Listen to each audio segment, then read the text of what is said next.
So are you just going along with all this, or are you not totally understanding what's happening because your brain isn't quite there? Yeah, there's a lot of questions. Oh, I'm sorry. Did I break your concentration? Somewhere between science and superstition.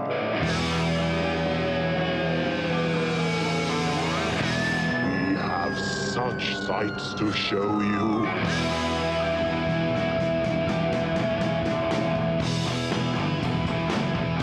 Strange Eons. Welcome to Strange Eons Radio. That is Eric over there. Hello. That is Vanessa over there. Hello. And I am Kelly. Gang, remember a couple weeks ago when I said, what horror could this certified mail possibly be bringing to me? Yes. And you were like, oh, it's nothing. Rent increase. Fine. And not a small rent increase. Oh, no. It's just like, wow. Why? Ouch. Because everything costs money. Can? And, I live in a little town here in Washington, and the rent here in this little town, very comparable to Seattle now, which doesn't seem to make sense. That doesn't make any sense Don't at understand all. that. Yeah. So like, Bothell, rent there is less. Really? I'm like, what does the shitty town of Everett have to offer that you would be charging this much money? I was pretty confused about that because when I lived in Kirkland, the reason why I was renting there is because it was cheaper than Seattle. And I was like, but like a lot cheaper. And I was like, how can I afford to basically live in a rental townhouse for so cheap? But I think because the houses are so expensive, maybe people don't think to rent there. I'm not sure. Oh, I see. It seems like a way to, because Bellevue's rent is batshit insane. crazy. Yeah. Oh. But I think people just don't think about it because they're like, oh, Kirkland's going to be expensive, of course. And I was like, I found it pretty decent. So. Well, yeah. So I'm sorry, that's what I Kelly. get for going and getting that fucking piece of mail. Because otherwise, I would have just been like, I didn't see it, so I'm not paying it. I'm so sorry. It would be fine if it hadn't been a very slow work year so far. So that adds a little bit of stress. But what are you going to do? Move. Right? More books. I know. Hey, if you go to Amazon right now. That's right. If you want to help a brother out. Besides that, I have seen some stuff. Oh, okay. I'm kind of on an animation kick, you guys. Wow. And, that is so unlike it really y'all. is. This one came as a big surprise to me. It is on Max, and it is called Common Side Effects. I've seen the ads for this before, some stuff, so it looks fun. It is fun, but the weirdest thing about it is it should be live action because the animation, it's done by who does King of the Hill and Beavis and Butthead and Office Space guy. Yeah. So it's kind of, B-level animation. Mike Judge, yeah. But great voice acting. But all of the stuff that the characters do is very, I don't know how to say it. It seems very realistic movements and weird kind of little personality quirks that these people have. So what this is about a girl who works for a gigantic pharmaceutical corporation, and she bumps into an old friend of hers who's kind of on the fringe now, and he has discovered this mushroom that cures death, basically. Oh, God. And she is trying to get him to let her take it to her company. Sure. And he's like, I'm not letting Big Pharma have a hold of this. They'll bury it.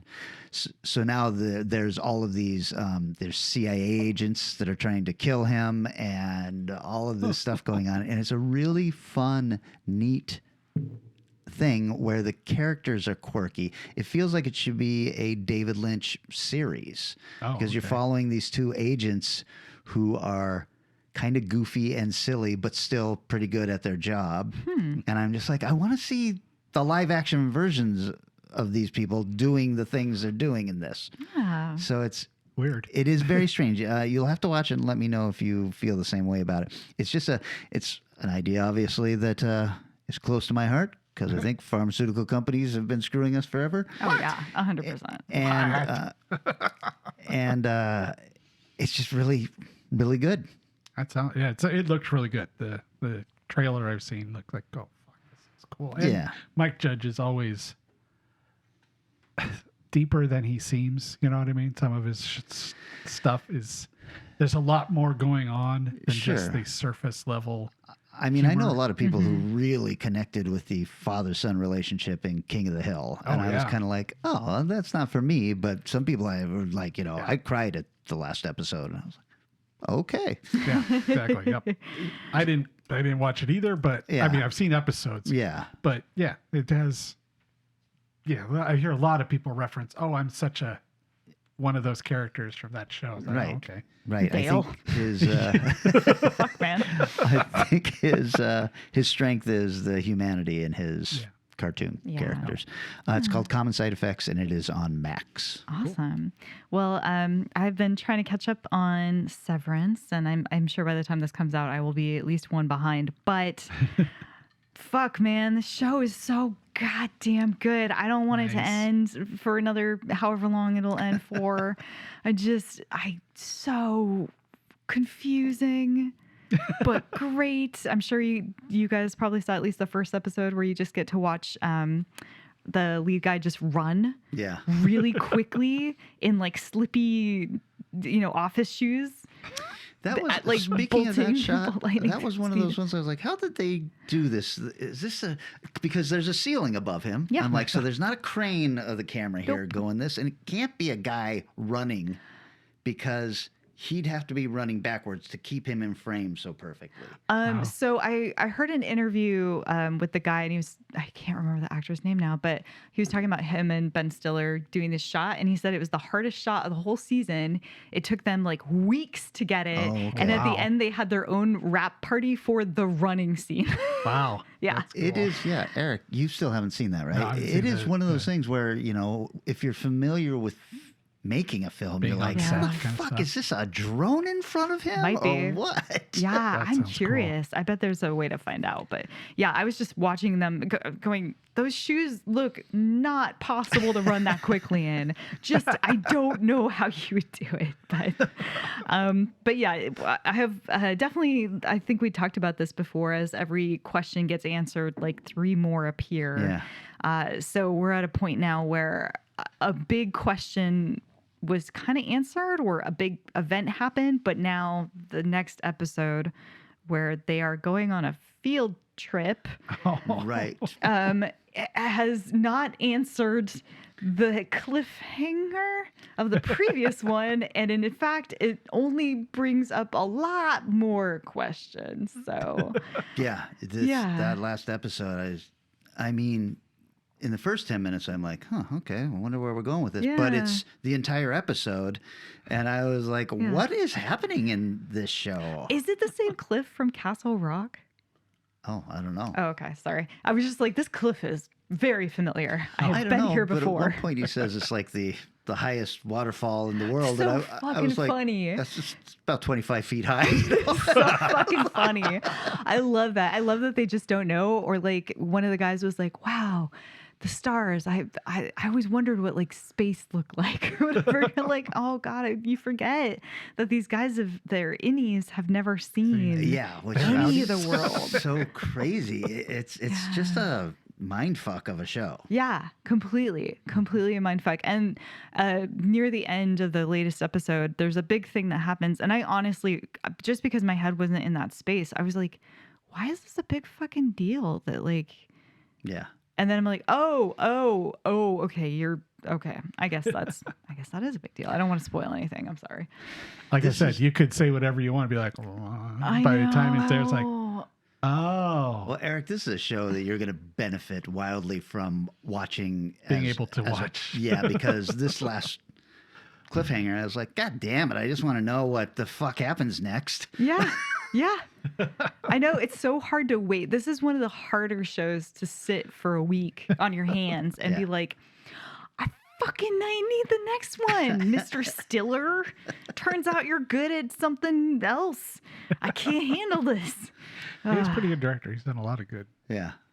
Actually, yeah, I didn't even realize. I had no idea that he had gone down this path.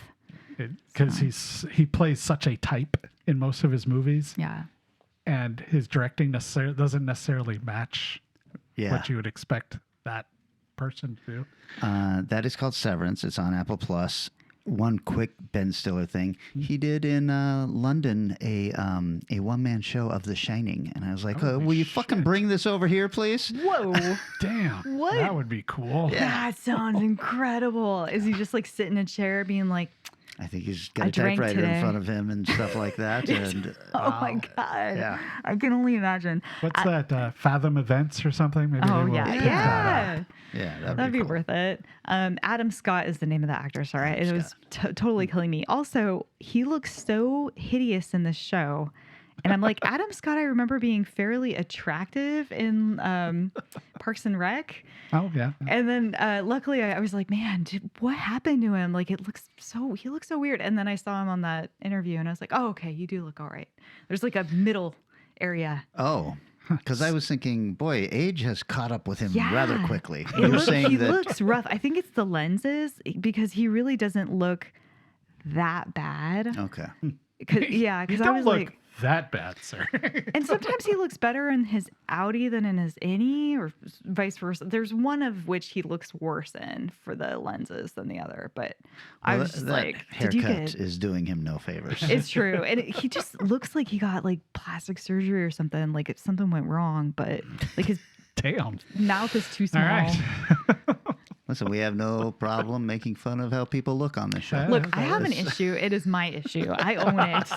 Some people I find not pleasant to look at, and that's on me. I'm also in love with his acting. He's incredible. Incredible human fair. being. This is all on me. So Okay. So one I think Kelly mentioned a long time ago, but as the deep-seated lover of sports movies, I watched The Winning Season. Yeah. Which is a Sam Rockwell. Sam Rockwell movie, yeah. And Emma Roberts. Very young Emma Roberts. Emma Roberts. This was shot a long time ago. It's like 2009. Yeah, I don't think I have mentioned this. I just mentioned it to you and said, hey, I just saw a movie that I think you'd like. It's pretty good.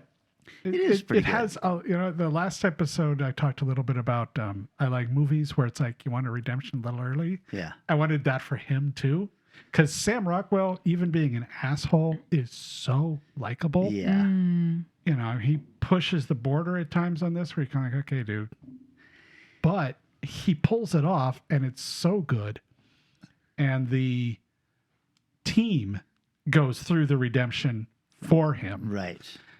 So it's pretty damn good. nice. It is really solid with a nice, simple story of the down on his luck guy who's got a friend who offers him a job to coach the girls basketball team at a high school. Yeah.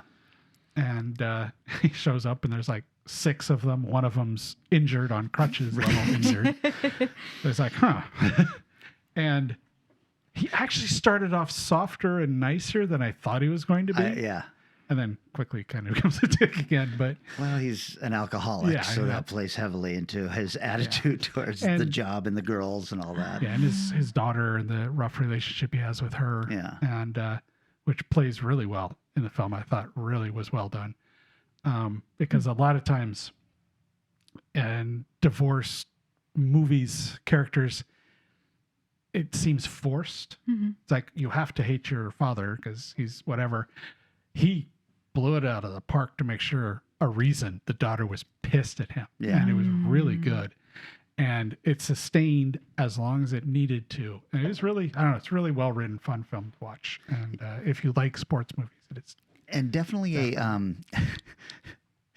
when you say if you like sports movies, there's the caveat because this is an indie film and the girls really aren't that good at basketball. So the sports scenes are few and far between. right. Oh, You don't interesting. see an actual game Oh, yeah. happening or anything. No, not really. There's a few moments. The sports. What I love about sports movies is that redemption thing. That coming over the top kind of thing that you don't expect. Like and most of the girls don't like each other when they start. A couple of them really don't. Yeah, and pretty soon they become a team, and that's all the stuff that you need in those kind of movies. I'm glad you liked it. I'm glad you watched it. Yep. Man, Eric, that's something I really appreciate about you. Like, I will not, my eyes never go towards sport films nor music films. Oh. Like, and man, I love the recommendations.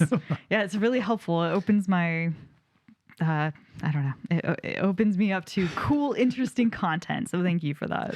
But it's interesting too. Two of my favorite kind of sports movies are not my favorite sports. I love hockey and boxing movies. Yeah. Boxing movies are so much more entertaining than boxing. For real. And hockey, I just don't know well enough to watch it on TV. I do want to go see it live, but watch it on TV is like, I get the idea. You're trying to get the puck in the net. I get all that. But the subtleties of what I know goes on in baseball and football, I have no idea what the hell's going on in hockey. That's definitely how I feel about literally every sport movie. I'm like, I don't care for this in real life, but this is great. There you go. All day long. I will watch a basketball or football or whatever. Golf movies. If it's well done. Yeah.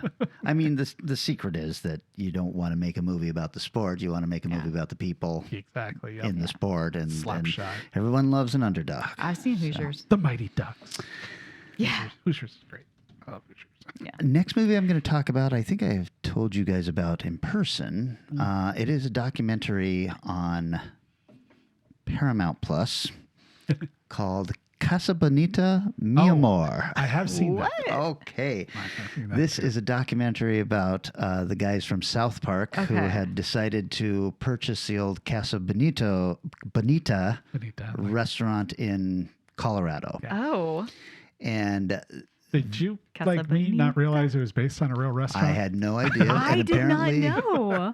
Apparently it is a huge landmark in Colorado, and there's another one somewhere else. But they, the people who owned it were going bankrupt, and they thought, you know what, we're going to buy this place and fix it up, and it just turns into a money pit. They don't realize what they've done, and they go into it with a $6 million budget, and then at the end you can see that it is much exponentially more money than that, and they just document the entire thing of them tearing down walls and finding out the plumbing issues and the electrical issues and all of this stuff, but it's done with such love for the original building and for the two guys, Matt and Trey, trying to do this thing. And it was really kind of eye-opening to see their relationship with each other and who they are like in their production company. Because one of them is definitely the creative guy and the other one is definitely the money guy. Yeah. Yes, they are distinctive. Like that one movie they did like eight days or whatever one where they talk about making an episode. Yeah. Yeah, it's like, wow, okay, you're doing all that kind of work. He's doing all that kind of work. But and obviously a great team because they seem like they are very close friends still after 30 years of being in the same room with each other constantly.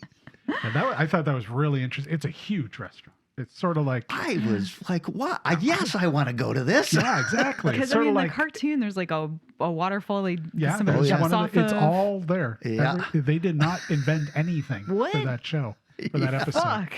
It's kind of like if you've ever seen like the Rainforest Cafe. Yeah. But like 2 floors of it and huge.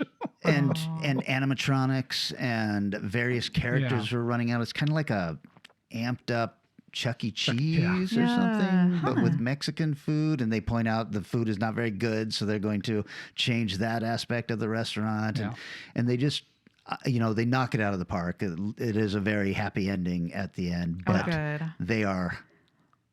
they have spent a lot of money to make it a much better place, and they who knows if we'll ever make this money back. Yeah, it lost leader kind of restaurant for them, I think, because I mean, as long as they're making South Park, they're going to have the money to, well, I was like, can you imagine having enough money to do what they did? Because they spent. I mean, the final tally is like $36 million to bring this place back.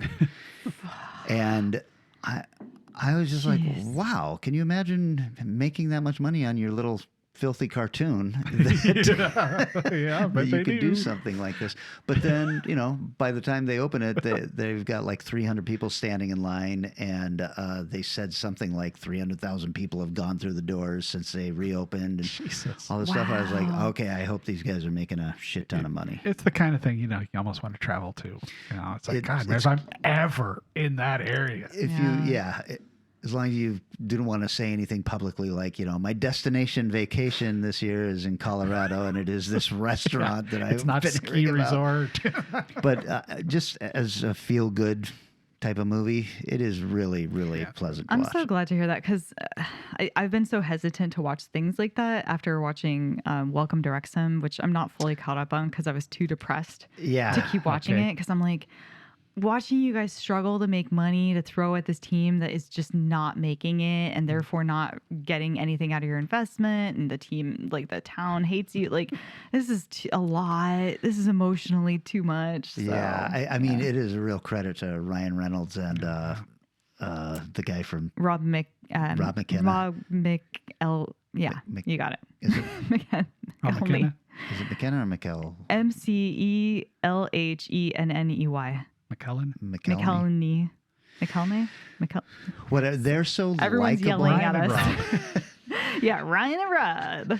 They're so likable, and even when they're frustrated, that you're kind of with them on everything, and you're with them, like groaning when the team is doing stuff, and you're just like, come on, you guys, you've got a chance. Yeah. You got a chance. You got to fucking step up to the plate for these guys. Yeah. So, yeah, that's a good show, too. What was it called? Welcome to Wrexham? Yeah, Welcome to Wrexham. On Hulu. Yeah. So I checked out Transformers 1. Okay. Which I was really hesitant about, because when I saw the trailers in the theater, I was like, it's the animated Transformers kind of CGI looking show, where it's like a prequel. And I was like aren't Megatron and Optimus friends? Yeah, they're buddies. Yeah, they're buddies working in like a mine. I'm not sure I needed this movie, but you tell me. Really good. Oh, I guess I need this movie. It's actually super great. It's got Scarlett Johansson is voicing. I never remember the female Transformers name, but Micah is yelling at us. I know it. I'm so aware. But and he was like, "This movie's great. This movie's great." And I was like, there's no way this movie is good. But I was like, I have nothing else to do, and it is now free.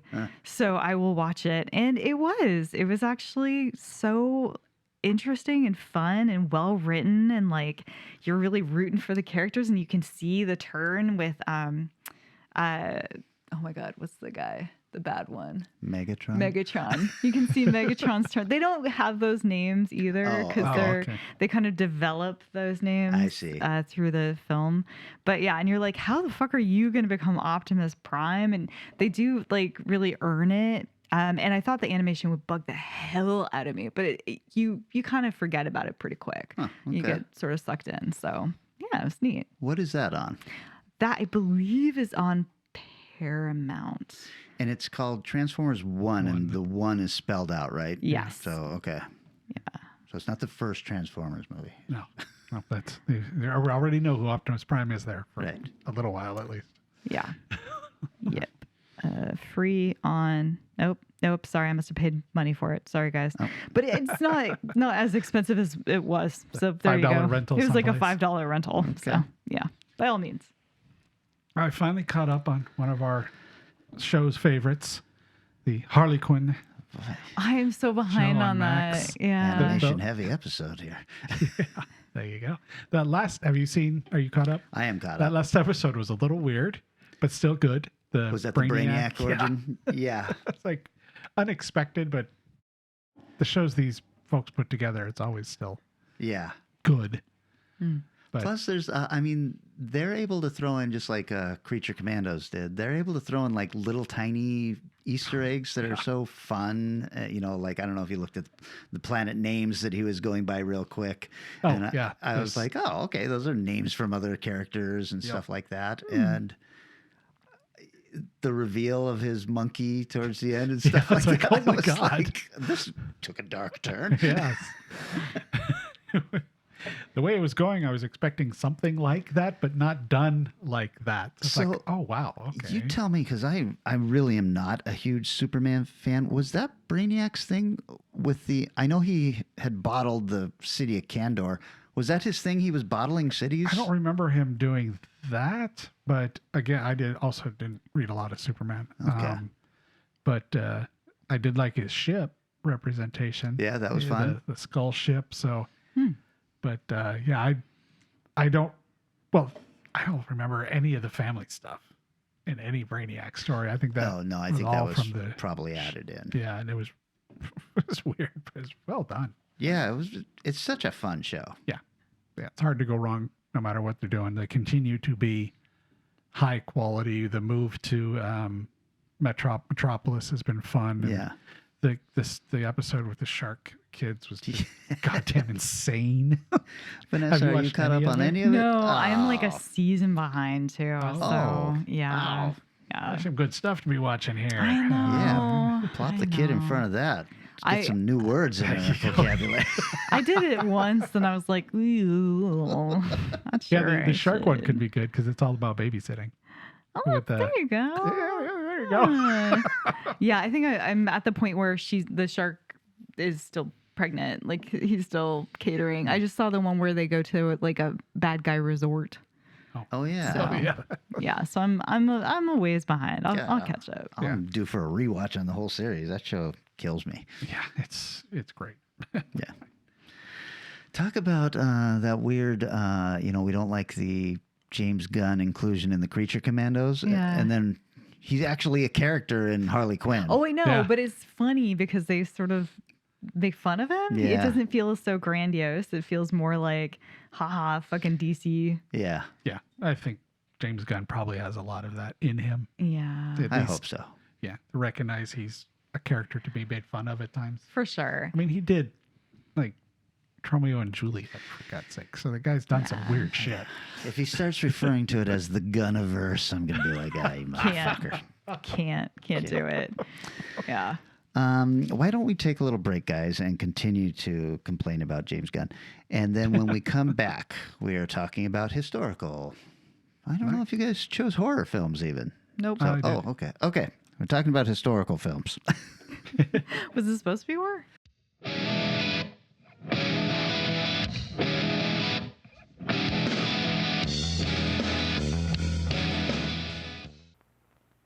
Introducing the G.I. Joe Space-O-Matic. Space-O-Matic, the futuristic space vehicle you program yourself to make it go where you want, do what you want. Program it to lift, or to scoop, or use the magnetic pickup. Watch this. Way to go, Joe. G.I. Joe Space-O-Matic from Hasbro.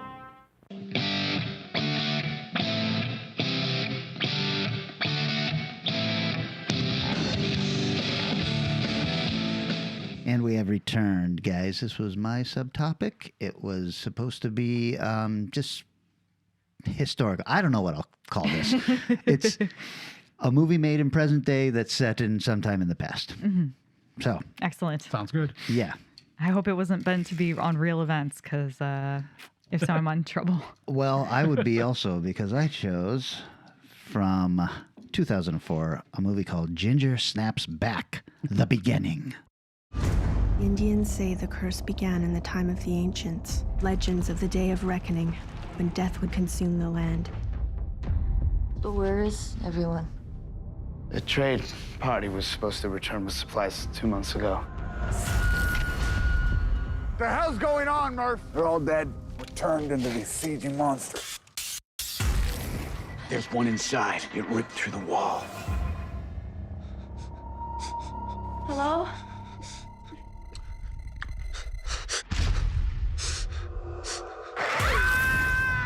We got bit last night. Your sin brought the devil upon us.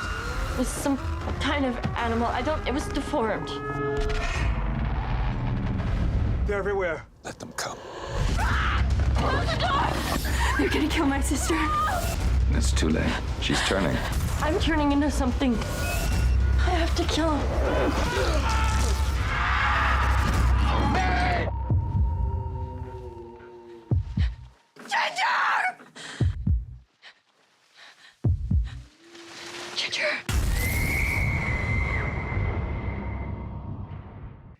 Yes, this is the prequel movie to the movie Ginger Snaps. I have no idea why. I was going to say, did we need those? Directed by Grant Harvey, who has 45 credits, mostly television, including 13 episodes of Whistler, 11 episodes of The Way Home, and 19 episodes of Heartland. Written by Christina Ray, who has 18 credits, also TV, episodes of The Pinkertons, The Collector, and Murdoch Mysteries, and also written by Steph Massacott, who has 7 credits, including The Dark, How We Ended Us, and 2 episodes of Heritage Murders. These are all like Canadian productions because this is a Canadian production. Yep. Starring Catherine Isabelle, 137 credits, all sorts of movies and series, 9 episodes of Hannibal, 10 episodes of Being Human, 15 episodes of Little Dog, 19 episodes of The Order, 13 episodes of Endgame, and even 2 episodes of Supernatural. Man, knows how to pick them. Jesus. Yeah. Also starring Emily Perkins, who has 37 credits, mostly TV, 35 episodes of Da Vinci's Inquest, 26 episodes of Hiccups, and 4 episodes of Supernatural herself. Oh, nice. Also in this movie is J.R. Bourne, Nathaniel Arcand, and Hugh Dillon. Have you guys seen Ginger Snaps Back? Yes. No, I've only seen the first one. This film starts with an opening crawl talking about the Northern Legion Trading Company, stating that each spring a party from the fort traveled to Hudson Bay to trade pelts for winter provisions, but in 1815, the party never returned. Whoa. So, this is a prequel to the original Ginger Snaps, but I don't really know why, because the 2 actors from the original film play sisters here again, but there seems to be no relation to the sisters in the original movie. Oh. So, and it wouldn't matter because the curse is not passed down through your bloodline. Yeah. I still have a lot of questions. I guess what they're trying to say is that a wild coincidence is this happened to the same family years apart or a different family. Sure. They've got it all figured out. They're named the same in this movie. Bridget and Ginger. Wow. Are lost, or maybe it's Bridget. I don't know. They're lost with their horse in the rugged Canadian wilderness when they come across a seemingly abandoned camp that bears signs of a violent attack. They then notice an elderly Indian woman who tells them that she too had a sister once and gives Ginger and Bridget each a necklace with a bird's skull that belonged to her and her sister. The woman speaks of them as the red and the black, and warns that unless they kill the boy, one sister will kill the other. You guys, this acting is so fucking bad that I nearly turned the movie off, but I stuck with it for you, the listener. Wowzer. Bridget and Ginger come across an Indian hunter who leads them to Fort Bailey, where they can find refuge. What they don't know is that the fort has been under siege by werewolves for some time. That's right. This movie just drops that little nugget in right when the fort's doctor applies a leech to Bridget, surreptitiously testing to see if she's a werewolf.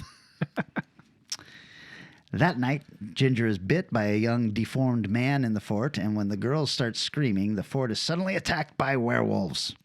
The sisters are led by a reverend to an allegedly safe building, which actually contains a werewolf. The sisters run up the stairs, being chased by the werewolf, but the Indian hunter appears and kills it. As Ginger and Bridget are going to their room, Ginger's nose starts to bleed, a sure sign that she is infected. Or perhaps she was struck in the face. You decide. The sisters discover the boy who bit Ginger is the son of one of the fort's leaders, and everyone had thought he was dead. Ginger is determined to kill the boy to lift the curse, which makes no sense in the history of this series of movies. And that doesn't work anyway, and now Bridget and Ginger are on the run from all of these men. Will Bridget kill her sister, or will she kill the boy, as was foretold at the beginning of this flick? Or will Ginger infect her own sister and unite the sisters in blood together forever? Tagline of this movie is, find the source of your fear. Feels like a very Canadian kind of thing to say. Cool. Trivia. This movie was shot back-to-back with Ginger Snaps 2 Unleashed, which was the true sequel to the Ginger Snaps storyline. In this film, the indigenous tradition refers to the werewolves as wendigos. The wendigo is a mythological cannibalistic monster in the spiritual tradition of North American Algonquian-speaking tribes. It is associated with winter, when this film is set, and described as either a fearsome beast that stalks and eats humans, or as a spirit that possesses humans, causing them to turn into cannibals. Although werewolves and wendigos are traditionally different in myth, all of these aspects are referenced in this film, which is not horrible. Yeah. It sucks that the main problem I have with Ginger Snaps, a nearly perfect film, is the werewolf design at the end is really stupid. And they stick kind of with that design with all these werewolves that are attacking. And it's just a bad design. It looks dumb. But does the one sister have her better hair than the original Ginger Snaps? This is the 1860s. Nobody has good hair. She had that horrible wig in the original movie because she cut her hair between the casting and the shooting. Yeah, you're at a trapper's trading post. Nobody's really They've all taking got great care wigs. of their hair. Anyhow, it's called Ginger Snaps Back. It's fine. It's fine. Wowzer. Vanessa, you now, want if to go you next? watch them in order, the next movie is significantly better. Good point. I can't believe how many of these are there? There's 3. They three. Okay. decided to film and release the prequel and the sequel at the same time. Yeah. Cool. So you suddenly had 2 more Ginger Snap movies. One was a prequel, one is a sequel. The sequel is worse, I think, than this. Wow. So I just don't think I need it, No. but that's just me. you don't. You don't. Yeah, you're I'm right. putting 5 minutes on the Strange Eons radio buzzer. Excellent. Well, I chose a historical film called 2016's The Great Wall.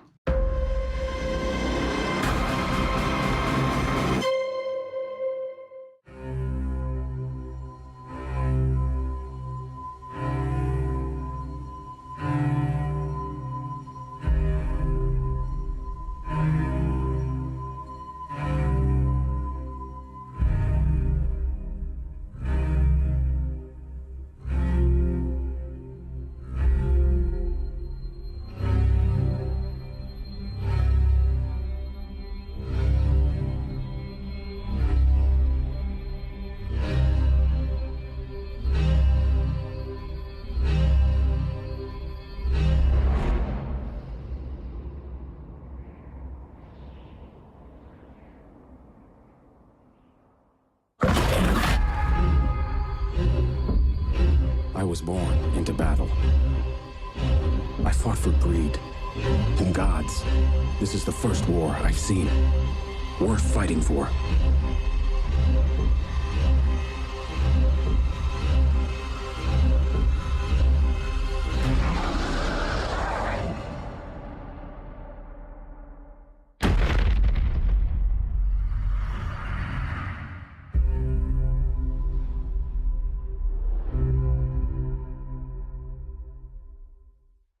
Don't think you guys. I'll jog your memory as we go.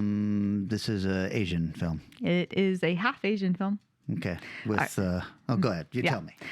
Budget of $150 million, box office of $334.9 million, but still considered to be a loss. Wow. Directed by Yimou Zhang, 37 credits, including Hero, House of Flying Dagger, Curse of the Golden Flower, Raise the Red Lantern.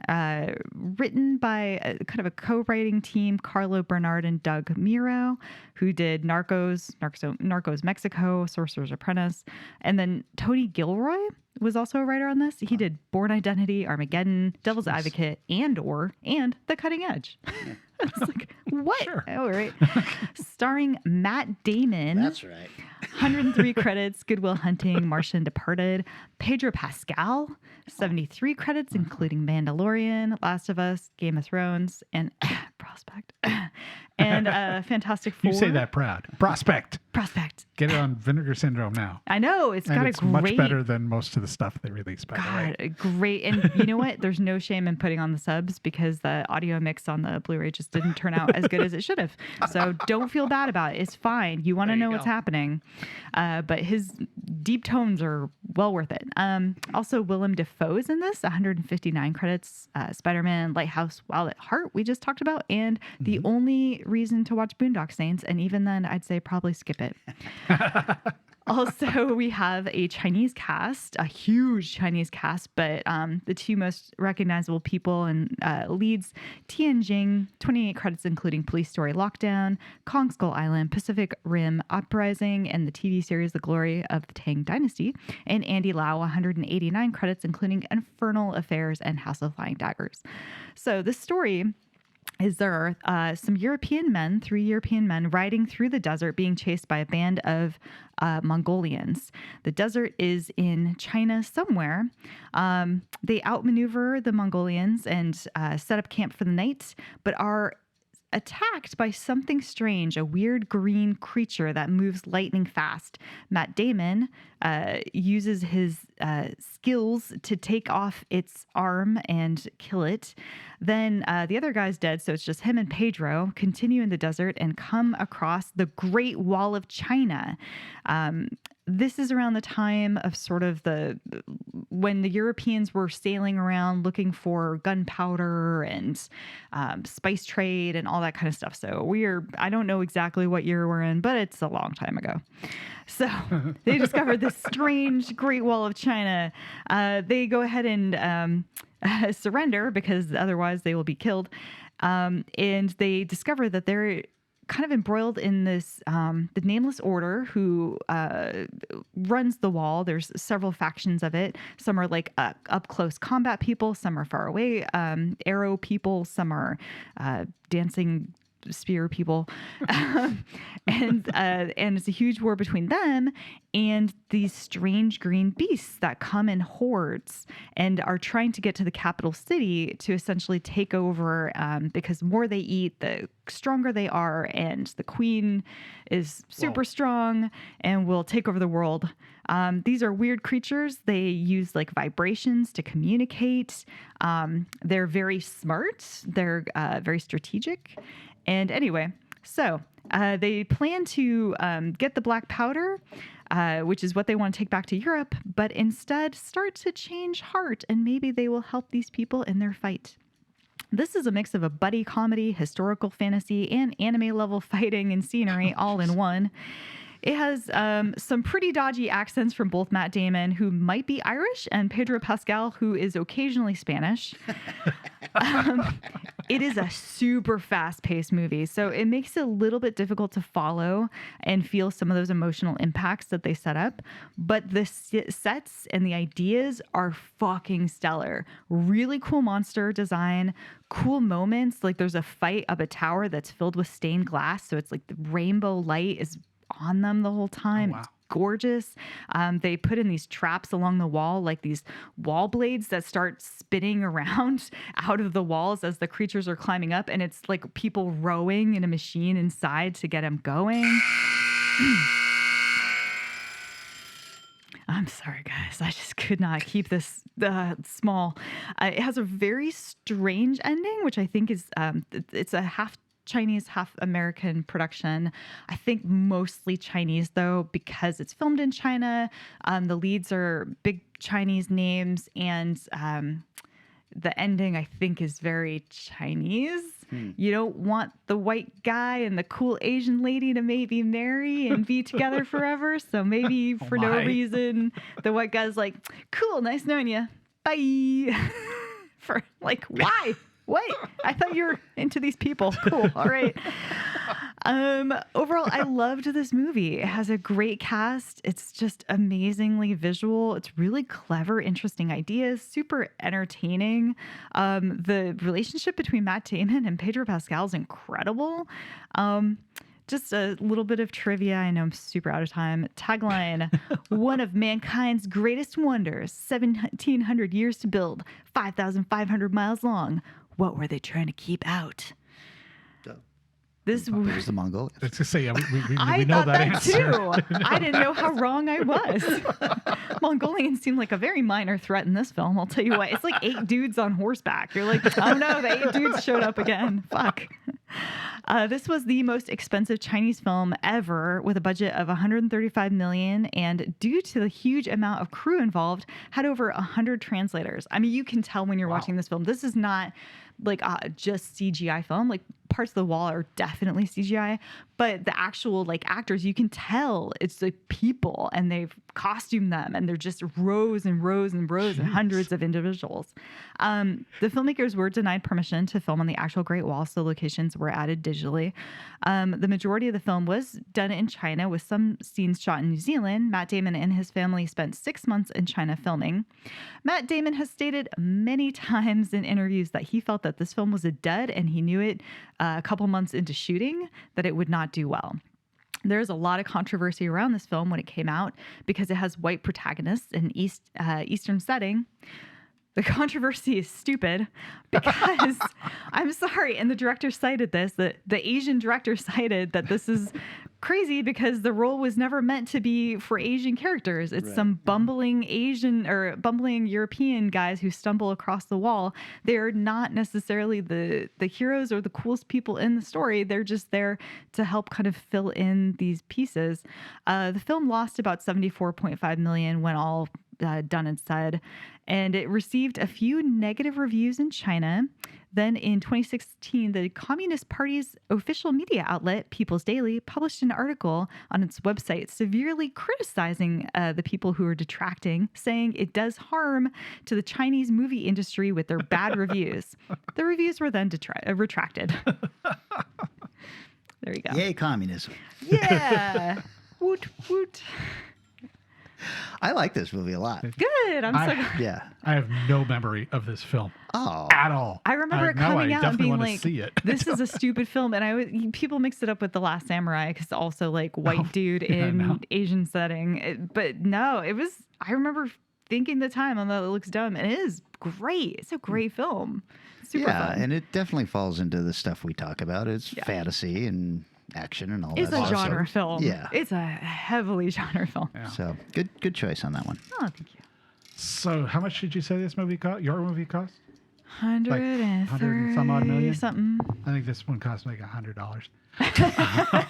Ruh-roh. So I decided to torture myself for once. I haven't had a ridiculously hard to say group of filmmakers in a while. So I'm doing from 1973, Leptrica, also known as the She Butterfly, from Yugoslavia.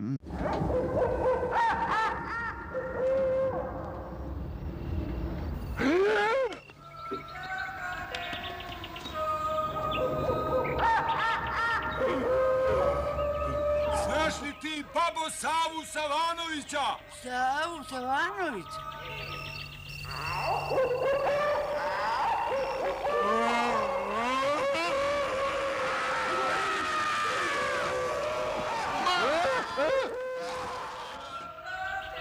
We're not seeing us with a Wuhan. That's it.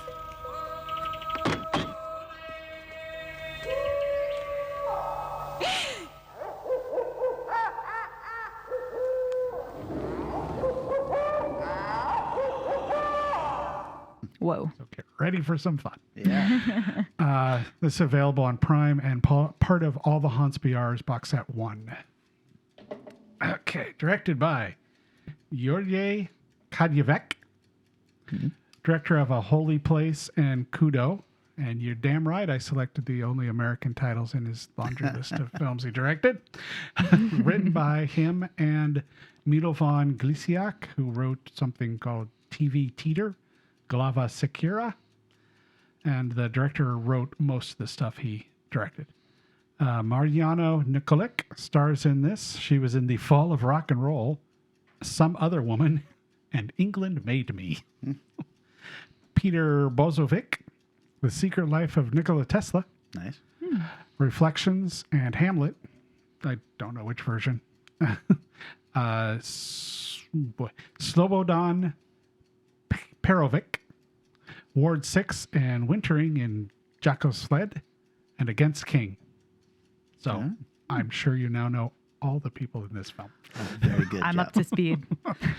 So it starts off with a couple of men complaining and talking about a gathering, which is a strong description for most of this film. One lives alone in a flour mill, which is sort of the backbone of keeping food and everything like that for this particular village. And the guy wonders, why do you stay here alone? Aren't you scared? Nah, I'm fine. So you know what the next scene is. Him being attacked by, I guess it's a vampire. Big wild teeth, actually relatively nicely realized creature for a film like this, where there's a definite point of making you notice that this creature is very bearded, but also is wearing a hoodie kind of thing, so you can't really see their face. So you automatically go, oh, that's a woman. Which is kind of supposed to be the twist in the movie, but I mean, if you watch movies, you'll figure know. it out. And again, here's another note. A group of men gather and talk, saying, no, this isn't a Savanvik, and there are no vampires, which is the Yugoslavian vampire lore. And which is kind of interesting. This is a slow-moving movie that clocks in at an amazing 60 minutes. Wow. It's like, oh, I could watch this. The main story is a forbidden love between a young man who wants her father to let him marry his wife.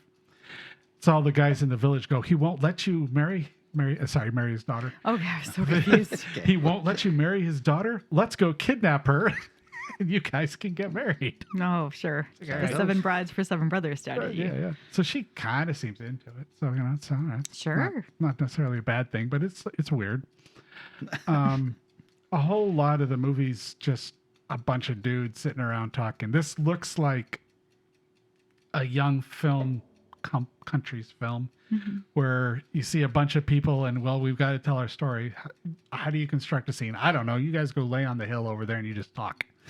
There's a lot of that. It is oddly interesting, though. It is one of those, I'm glad it's in this box set because it belongs in a study like this of movies that are unique. It's the first, I think it's listed the first Yugoslavian horror film. They also call it the scariest Yugoslavian horror film. I'm like, okay. Robert Edgars, credited as one of his films influenced him in the adaptation of Nosferatu. Wow. He included it in the film in Conjuring Nosferatu. Robert Eggers presents a 9-film program that he curated in New York. So if you're a film historian nut moron like I am, it is well worth watching. If you're interested in an entertaining evening of a unique vampire story, you might be disappointed. The reaction, film critics were fairly weak or fairly mixed. A lot filmed and praised it for being a great work of horror in world cinema, where others just said it was kind of like a TV movie. And with the intention to upset or be scary to people still traumatized by World War II. Oh, okay. Which I can kind of see where that was coming for, with the fear of the lack of food and a few of the other things that are going on. The director said he did not intend this as a horror film, never interested in horror, he viewed it as a fantasy film dealing with the presence of metaphysical evil in the human consciousness. So this is a tough one to talk about. It's not bad like Al Adamson or some of those filmmakers I've talked about. It's like we've talked before about Heart on the Sleeve film. This is one of those kind of films. And as part of this, the All Haunts Be Ours now 2 box sets, I think it's a fantastic inclusion. So if this concept interests you, I can't recommend it high enough. If it does interest you, go save up and buy the Severin box sets because they're both pretty phenomenal. So that was my film. Did the egg timer just die? It just gave up on life. Did it? Yeah. It stops ticking after a little while once it's gone off. Oh, did it go up? Continues to yeah. Oh. Wow. Where are you? She was so fascinated in my glorious description. I was completely enraptured. I was like, oh man, shouldn't the egg timer be going off? Weird.